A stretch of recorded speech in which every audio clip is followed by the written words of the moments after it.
Hello, I'm Father Joe Roesch of the Marian Fathers of the Immaculate Conception. Thank you for joining us as we continue with our year-long journey reading the diary of St. Maria Faustina Kowalska from beginning to end.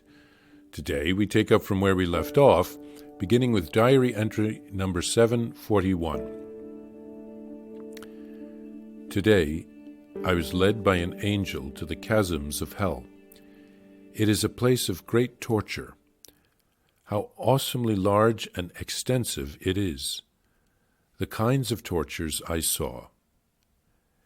The first torture that constitutes hell is the loss of God. The second is perpetual remorse of conscience. The third is that one's condition will never change. The fourth is the fire that will penetrate the soul without destroying it, a terrible suffering, since it is a purely spiritual fire lit by God's anger. The fifth torture is continual darkness and a terrible suffocating smell. And despite the darkness, the devils and the souls of the damned see each other and all the evil, both of others and their own. The sixth torture is the constant company of Satan. The seventh torture is horrible despair, hatred of God, vile words, curses, and blasphemies. These are the tortures suffered by all the damned together, but that is not the end of the sufferings. There are special tortures destined for particular souls. These are the torments of the senses. Each soul undergoes terrible and indescribable sufferings related to the manner in which it has sinned. There are caverns and pits of torture where one form of agony differs from another. I would have died at the very sight of these tortures if the omnipotence of God had not supported me. Let the sinner know that he will be tortured throughout all eternity in those senses which he made use of to sin.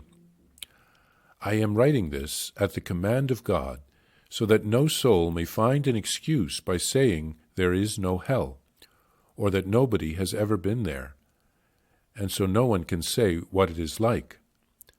I, Sister Faustina, by the order of God, have visited the abysses of hell, so that I might tell souls about it and testify to its existence. I cannot speak about it now, but I have received a command from God to leave it in writing. The devils were full of hatred for me, but they had to obey me at the command of God. What I have written is but a pale shadow of the things I saw, but I noticed one thing, that most of the souls there are those who disbelieved that there is a hell. When I came to, I could hardly recover from the fright. How terribly souls suffer there! Consequently, I pray even more fervently for the conversion of sinners. I incessantly plead God's mercy upon them. O my Jesus, I would rather be in agony until the end of the world, amidst the greatest sufferings, than offend you by the least sin. Jesus, Mary, and Joseph. My daughter, if I demand through you that people revere my mercy, you should be the first to distinguish yourself by this confidence in my mercy. I demand from you deeds of mercy, which are to arise out of love for me. You are to show mercy to your neighbors, always and everywhere. You must not shrink from this or try to excuse or absolve yourself from it. I am giving you 3 ways of exercising mercy toward your neighbor. The first, by deed.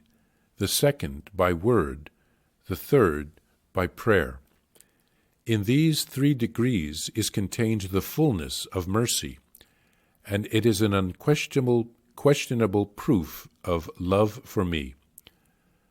By these means, a soul glorifies and pays reverence to my mercy.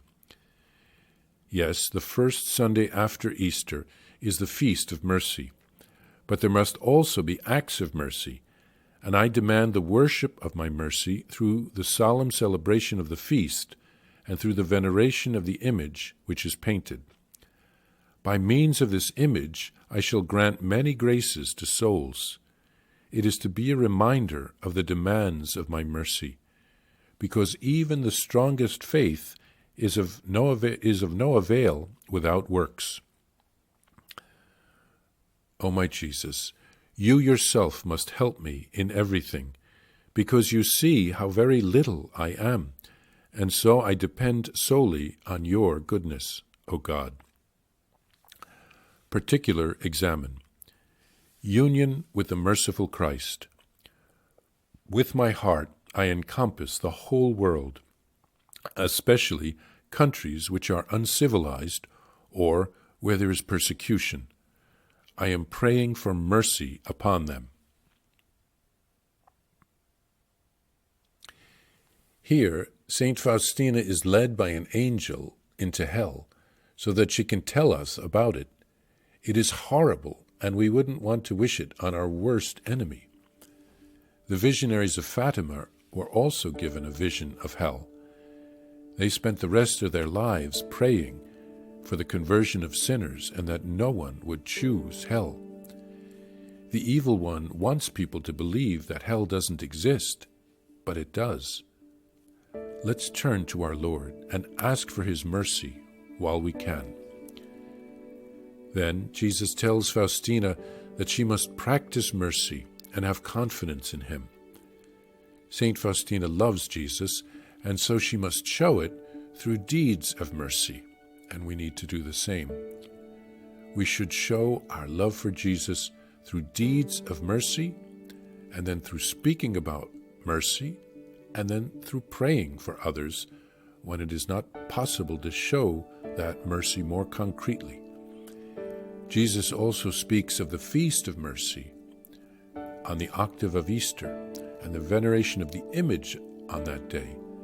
And he promises to pour out many graces on that day, and especially through the image. Faustina asks for Jesus to help her to fulfill what he asks of her.